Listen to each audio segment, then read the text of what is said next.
d'accord ou ne coïncident pas avec l'autre. Mais au lieu de cela, elles se contredisent de telle manière qu'il n'y a pas de progrès dans ce qui est attendu ou destiné à être fait. Genèse chapitre 11 verset 1 à 9 qui dit: Et la terre entière était d'une seule langue, et d'un seul discours. Et il arriva en partant de l'est qu'ils trouvèrent une plaine au pays de Shinar. Et ils y habitèrent. Et ils se dirent l'un à l'autre: Allez, faisons des briques et cuissons-les au feu. Et ils se servirent de la brique pour pierre et le bitume pour ciment. Et ils dirent: Allez, bâtissons-nous une ville et une tour dont le sommet peut atteindre le ciel. Et faisons-nous un nom. Donc, ils voulaient se comparer à Dieu. Ils voulaient aller défier Dieu, donc se faire un nom. Ici, de peur que nous ne soyons dispersés sur la surface de la terre entière. Et l'Éternel descendit pour voir la ville et la tour que bâtissaient les fils des hommes. Et l'Éternel dit: Voici, le peuple est un, et ils ont tous une seule langue. Et voici ce qu'ils ont entrepris. Maintenant, rien ne les empêcherait de faire tout ce qu'ils auraient projeté. Allons, descendons et là, confondons leur langage, afin qu'ils ne se comprennent pas mutuellement. L'Éternel les dispersa de là sur la surface de toute la terre, et ils cessèrent de bâtir la ville. C'est pourquoi son nom est appelé Babel, car c'est là que l'Éternel confondit le langage de toute la terre. Et de là, l'Éternel les dispersa sur la surface de toute la terre. Dans cet événement à la tour de Babel, nous voyons comment le peuple s'est uni avec un même but, qui était de construire la tour.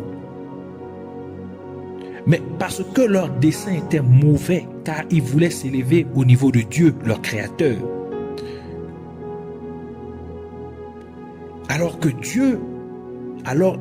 Dieu dut confondre leur langage. Dès que la confusion fut au milieu d'eux, ils arrêtèrent de construire la tour et la ville.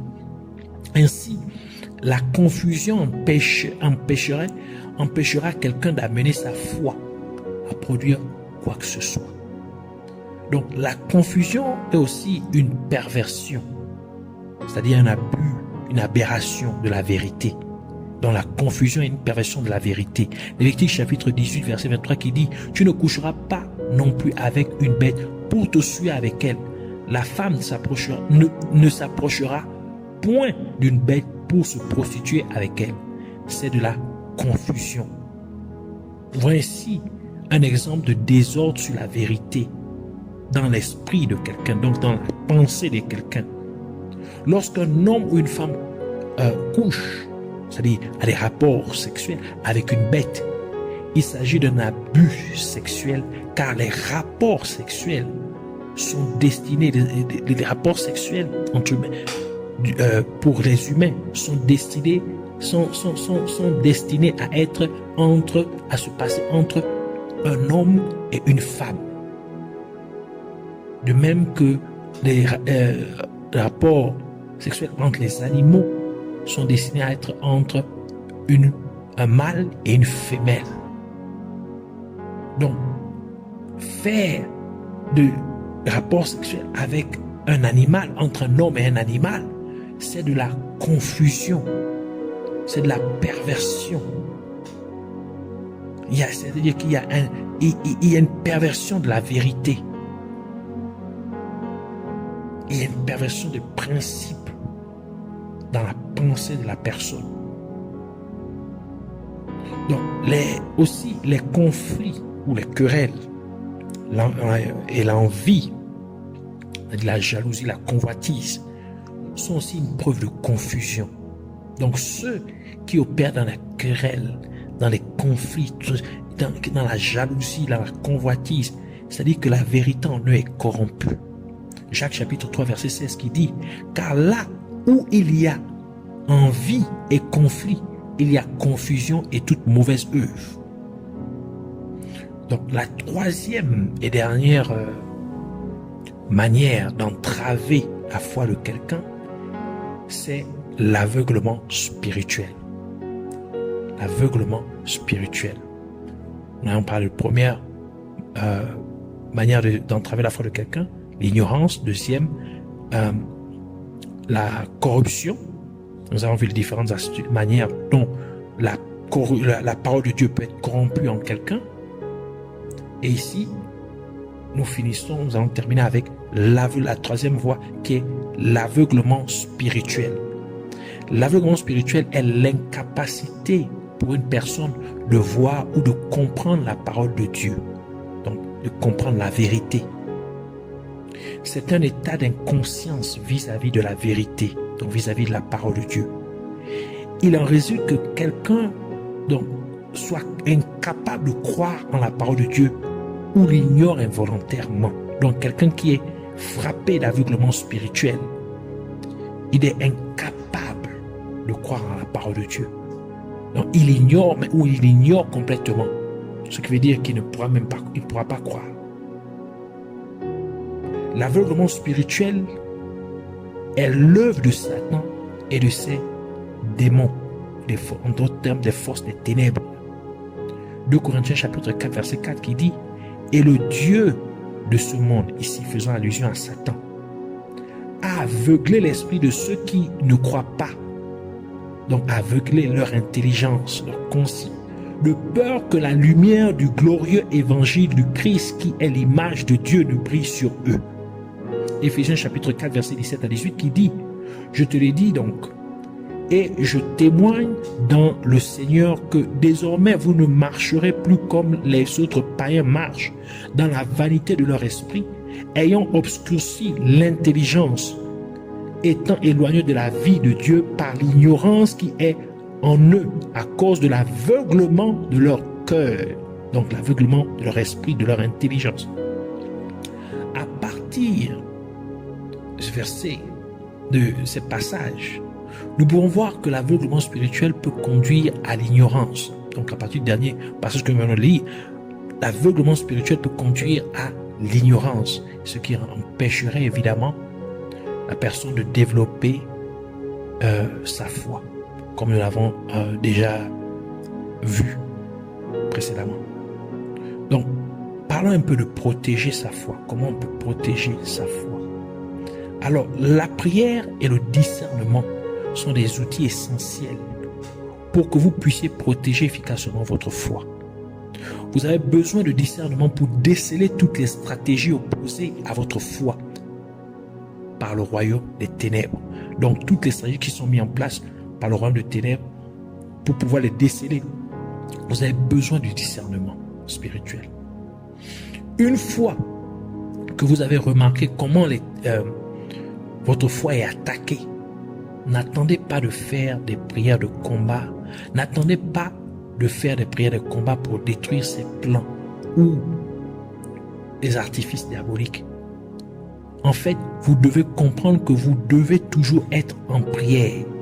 N'attendez pas d'être au bon endroit pour prier, car où que vous soyez, là est l'endroit approprié pour prier. Donc, une fois que vous avez remarqué que c'est de telle manière que l'ennemi vous attaque, alors aussitôt mettez-vous en prière. Donc, mettez-vous en une prière de combat spirituel. Vous n'avez pas besoin de crier pour prier. Même en murmurant, votre prière sera entendue. Donc, à voix basse, vous pouvez commander à ces forces des ténèbres de libérer et de repartir dans les abîmes de l'enfer. Et elles vous obéiront immédiatement. 1 Thessaloniciens chapitre 5 verset 17 qui dit: priez sans cesse. Matthieu chapitre 26 verset 41 qui dit: veillez et priez pour ne pas tomber dans la tentation. L'esprit est bien disposé, mais la chair est faible.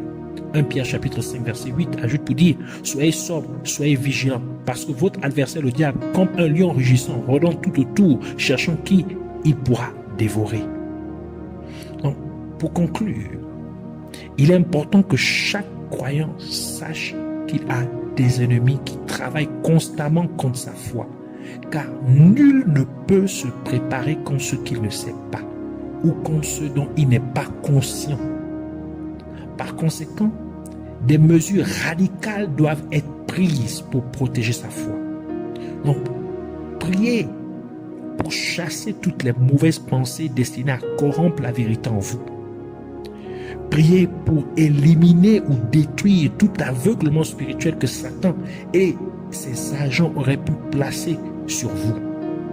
Priez et filtrez le type d'information que votre esprit enregistre en choisissant correctement ce qu'il faut regarder et ce qu'il faut écouter. Donc, pour quelques exercices pratiques par rapport à cet enseignement, cette partie de l'enseignement, c'est-à-dire chercher à découvrir les ennemis de votre foi dans votre vie. Cherchez à découvrir les ennemis de la foi dans votre vie. Identifiez toutes les façons dont Satan combat votre foi. Écrivez-les. Par exemple, est-ce qu'il vous arrive que lorsque vous voulez lire la parole de Dieu, c'est-à-dire la Bible, vous vous sentez soudainement fatigué ou somnolent? Si oui, alors une des façons que Satan vous combat est à travers la distraction, la paresse et la fatigue. Donc, la lourdeur, vous empêchant de lire la parole de Dieu afin que votre foi ne puisse pas grandir à travers la méditation de la parole de Dieu. Donc, lorsque vous avez identifié cela, priez contre les stratégies et les esprits maléfiques qui sont utilisés contre votre foi. Dans l'exemple que nous venons de prendre, priez surtout contre lorsque vous êtes, par exemple, lorsque vous voulez vous mettre à méditer la parole de Dieu, avant de commencer à ouvrir la Bible, ou avant de vous mettre à méditer la parole de Dieu, faites une prière et liez les esprits de lourdeur, et même dans vos journées, durant votre journée, liez les esprits de distraction, parce que ces esprits vous amènent à passer d'abord du temps dans des choses inutiles. Et lorsque vous vous sentez maintenant épuisé, c'est là maintenant qui vous laisse maintenant, et vous pensez maintenant aller lire la parole de Dieu, mais vous êtes tellement fatigué qu'à peine une ou deux lignes, vous commencez déjà à somnoler et vous fermez la Bible. Alors, soyez très prudents et sur garde et mettez-vous en prière. Alors, nous allons prier. Vous allez juste répéter cette prière après moi au nom de Jésus. Alors, au nom de Jésus, Seigneur, je te remercie de m'avoir fait savoir et comprendre qu'il y a des ennemis qui s'opposent à ma foi. Et je te remercie de m'avoir donné aussi l'assurance de la victoire par ma fidélité à méditer ta parole. Merci de m'avoir montré les moyens de combattre et de protéger ma foi. Je viens contre tout esprit mauvais essayant de m'empêcher de méditer la parole de Dieu. Et je vous lie et je vous chasse de ma vie au nom de Jésus. Je démantèle toute stratégie du royaume des ténèbres qui voudrait m'empêcher d'acquérir plus de connaissances sur Dieu et ses principes affichés dans la parole de Dieu au nom de Jésus. Au nom de Jésus-Christ, je détruis tout aveuglement spirituel qui pourrait avoir été placé sur mon esprit pour m'empêcher de comprendre et de croire en la parole de Dieu. J'enlève tout voile démoniaque placé sur ma vie pour me cacher la vérité de Dieu au nom de Jésus-Christ. J'arrête toute œuvre du royaume des ténèbres visant à corrompre la vérité en moi au nom de Jésus-Christ. Je refuse que toute mauvaise pensée s'infiltre ou soit stockée dans mon esprit. Je réprimande et je rejette toute pensée et tout sentiment de peur, de doute, d'inquiétude et de confusion au nom de Jésus-Christ. Je te prie, Père Céleste, de purger mon esprit par le sang de Jésus, de toute mauvaise information au nom de Jésus. Que mon esprit soit purifié de toute corruption au nom de Jésus. Puisses-tu, ô Père, couvrir mon esprit avec le sang de Jésus et filtrer toute information qui essaie de rentrer dans mon esprit au nom de Jésus-Christ. Je me dissocie de toute mauvaise source d'information au nom de Jésus. Je dissocie mon cœur, mes oreilles, mes yeux, mes sens de toute connexion et source d'information démoniaque au nom de Jésus-Christ. Je décrète que mon esprit est débarrassé de toute mauvaise information au nom de Jésus. Je déclare que mon cœur est purgé, protégé de toute semence démoniaque au nom de Jésus. Je proclame au nom de Jésus que je ne suis ni fatigué, ni somnolent de méditer sur la parole de Dieu. Je comprends la parole de Dieu et j'ai hâte d'en savoir plus sur Dieu.